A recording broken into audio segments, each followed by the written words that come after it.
Olá pessoal, sou a Marília Nobre, aluna do terceiro ano de Pedagogia da Univesp e estou aqui para falar sobre a segunda videoaula da nossa disciplina de Educação Matemática.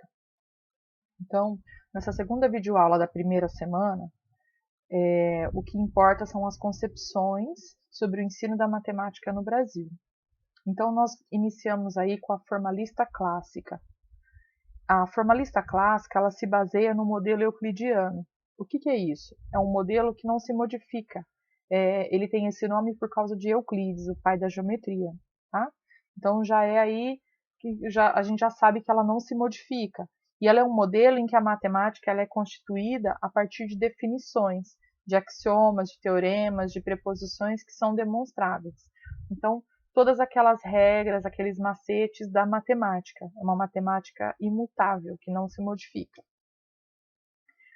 E a ideia de matemática é a matemática ahistórica, ou seja, ela não depende da participação ativa do ser humano no seu desenvolvimento. Ela também é dogmática, ela é cheia de dogmas, né? Qualquer doutrina aí de caráter indiscutível. Então é uma matemática que não se modifica e que ela é indiscutível, tá? As ideias matemáticas, elas independem dos homens. Então elas só pré-existem num mundo aí ideal. A proposta de ensino, numa concepção como essa, é que você precisa trabalhar com memorização. Então, não importa se o seu aluno sabe chegar ao resultado, o importante é que ele memorize aquilo que você está ensinando ali. Esse modo de conceber o ensino da matemática, ele se manifesta nos livros didáticos. E o foco é no professor. O professor que é o conhecedor da matemática e é ele que passa a ser, então, um transmissor. O aluno é simplesmente um ser passivo que recebe e somente reproduz aquilo que o professor passa. Tá? O aluno aí ele não é um ser pensante. Ele é um ser passivo que apenas recebe o que o professor transmite. Depois nós temos a empírico-ativista. Nessa concepção, que ela é muito relevante aqui no nosso país, nessa perspectiva, né, o professor ele atua como um orientador. Ele é um facilitador e não um transmissor de conhecimento, como é na concepção anterior. O aluno ele é bem ativo e os currículos nessa concepção empírico-ativista eles são já pré-estabelecidos. Ele é organizado, ele é proposto de acordo com o interesse do aluno. Ele não é pré-estabelecido o currículo aqui. Ele vai de acordo com o que os alunos querem aprender, com os assuntos que os alunos muitas vezes trazem de casa. Tá? E o modelo de ensino ele é centrado nas atividades dos alunos. Essa concepção empírico-ativista é a ideia de que a matemática ela não está no mundo ideal, mas que ela existe nesse mundo real, nesse mundo em que a gente vive. E aí tem as variações dessa concepção, que é empírico-sensualistas, que tem uma presença muito forte da natureza e teve vários livros publicados nesse período, e também tem as ativistas, que o mais importante para os ativistas é a matemática sendo manipulada, é a matemática dos jogos, dos materiais manipulativos, da experimentação, onde entra aí as atividades lúdicas, tá? E essa descoberta foi aí por volta de 1960 a 1970. Depois, quais são os impactos dessa empírico-ativista?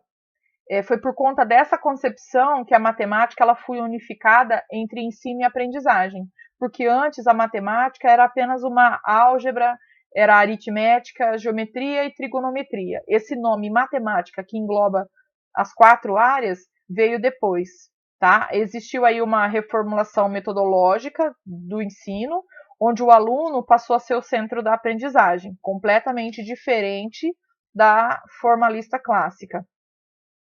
E os livros didáticos também passaram a ter mais figuras. Antes era somente a escrita, somente a teoria. A partir disso é que começou-se aí então a ter mais figuras. E aí foi se desenvolvendo o aprender fazendo, né? Que as crianças manipulassem objetos e para poder sentir o concreto, ter a matemática concretamente. A importância de um ambiente de experimentação é muito forte nessa concepção. Né, valoriza-se muito mais o produto, o processo, do que o produto. Então, é muito mais importante você saber quais foram as estratégias que o seu aluno usou para chegar naquele resultado, do que simplesmente o aluno apresentar aí um resultado. O centro do ensino, ele se desloca para o conteúdo, do conteúdo para o aluno. O que é importante é a aprendizagem do meu aluno, e não aquele conteúdo que eu preciso passar. Depois nós temos a formalista moderna, que é uma visão internalista da matemática. A estrutura dela é autossuficiente, baseada, tem ênfase nas estruturas algébricas, que vinculam um tema da matemática ao outro. Então, e aí, nessa concepção, existe o uso formal da linguagem de matemática. E ela foca em formar um especialista em matemática e não um cidadão.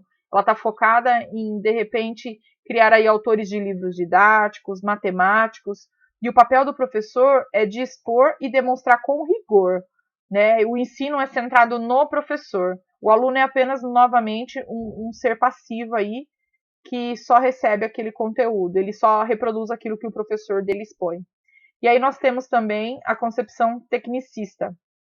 É a matemática pela matemática, a matemática autossuficiente aí na tecnicista. A matemática ela é neutra, sem relações com interesses sociais ou políticos. E o foco é no ensino centrado nos objetos instrucionais, nos recursos e nas técnicas de ensino. Então, mais uma vez, a gente percebe aí que na tecnicista o que importa é a memorização. O foco no ensino é centrado justamente nesses objetivos, nas instruções que são passadas através dos matemáticos, dos especialistas, né? E os conteúdos matemáticos, eles são informações, são regras, são macetes, e essa concepção, ela forma a pessoa para ela ser útil à sociedade, ou seja, ela está formando aí um trabalhador, um matemático, um professor de matemática, ela não quer formar um cidadão. E tem muito ênfase nas mudanças comportamentais. Hoje ele é um estudante, mas amanhã ele será um operário, por isso que ele precisa da matemática. Inicia-se com essa concepção a ênfase nas tecnologias de ensino, onde é utilizado aí os computadores, as máquinas, tudo isso voltado agora para a educação, para que a pessoa se forme, tenha aí o conhecimento matemático, para que ele possa depois utilizar nas empresas e nas grandes indústrias. O professor e o aluno, eles têm aí uma posição secundária, eles são apenas executores do que é proposto por especialistas. Então, simplesmente é feito aí um treino das habilidades técnicas. O professor, ele não é um ser pensante, ele simplesmente é um ser que repassa aquilo que foi proposto, aquilo que foi falado pelos especialistas. E aí nós temos a concepção construtivista, que ela enxerga a matemática como uma construção humana, constituída por estruturas e relações abstratas, e aí são grandezas reais e possíveis. Como ela enxerga a matemática como uma construção humana, então ela não é autossuficiente, ela não é isolada. O mundo físico não é uma fonte de conhecimento matemático, e sim a própria maneira em que de cada um produz, então, essa matemática.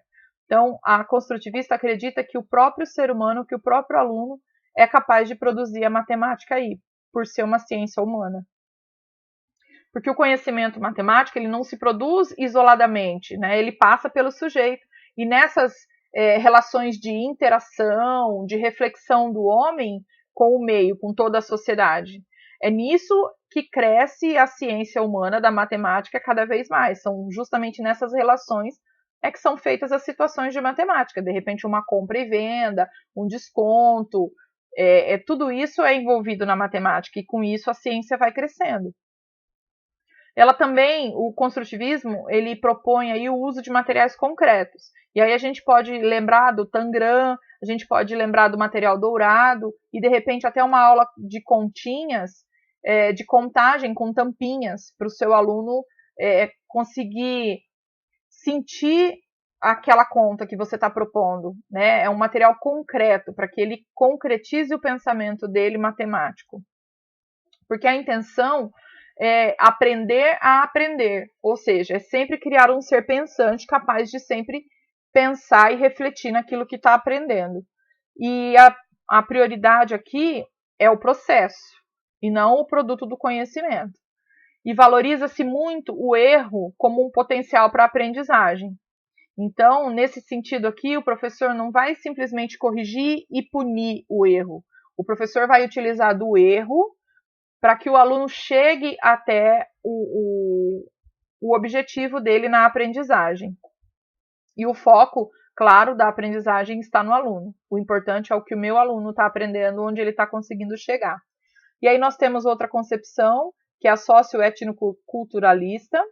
E aí a gente vai voltar a falar aqui da etnomatemática, que é a arte ou a técnica de explicar, conhecer e entender em diferentes contextos a matemática. O conhecimento matemático ele só adquire validade e significação em um grupo cultural. Qual é esse grupo cultural?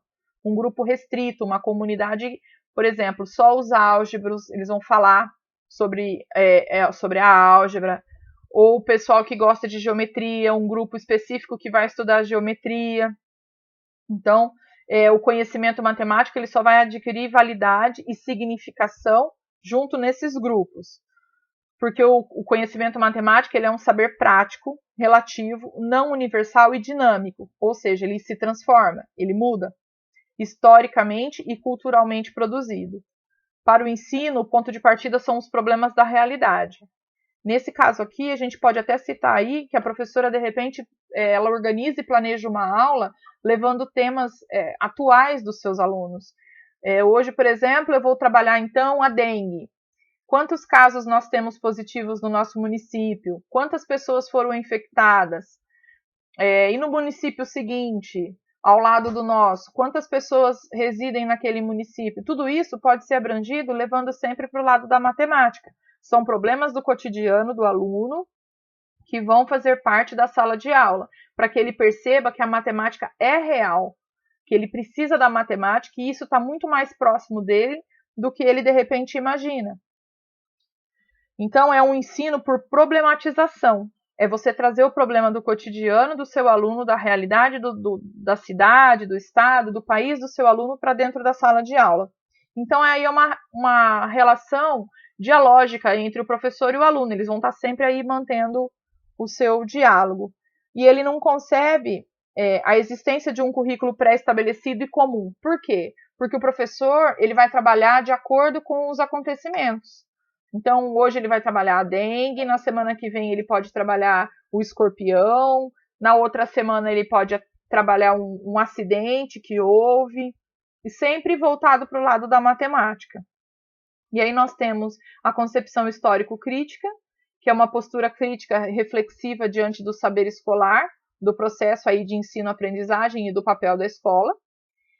O saber matemático não é um saber pronto, é um saber vivo, dinâmico, e que vem sendo construído historicamente a partir dos estímulos aí, tanto externos quanto internos, e ele visa, o que essa concepção visa? A formação cristã, a formação cidadã, desculpa, a formação cidadã, formar um melhor aluno, que o aluno consiga atribuir significados para a matemática na vida dele, que ele consiga resolver um problema de compra e venda, por exemplo, que ele consiga fazer aí, conseguir saber quanto é o desconto que ele vai ter naquela porcentagem, quanto ele vai conseguir, ele consiga fazer, de repente, uma tabela, um gráfico, de acordo com os problemas da casa dele, de acordo com as contas dele, que ele atribua significado para aquela matemática, que não é uma matemática só da escola. Eu só uso a matemática dentro da sala de aula. Não, eu uso a matemática, todos os meus conhecimentos matemáticos para dentro da minha vida, do meu cotidiano. E aí nós temos aí a socio-interacionista semântica. O problema gera a necessidade de se construir as estruturas matemáticas. Então eu levo um problema, eu instigo o meu aluno a organizar estratégias, a ter argumentos, né? Então a matemática é um texto ou um discurso com linguagem própria.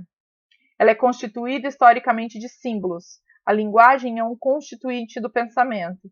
E o processo de significação, ou seja, atribuir significado para a matemática na realidade, na vida do meu aluno, é essencial no ensino e na aprendizagem. E o professor aqui, ele é um planejador de atividades significativas. Ele é um mediador. E para essa segunda aula, eu indico o texto Alguns Modos de Ver e Conceber o Ensino da Matemática no Brasil, que é o nosso terceiro texto base. Tá? Ele vai explicar claro que assim, melhor, mais detalhadamente, cada concepção dessa. Eu espero ter ajudado e que, se vocês tiverem alguma dúvida, eu acredito que com a leitura do texto vocês consigam argumentar muito melhor.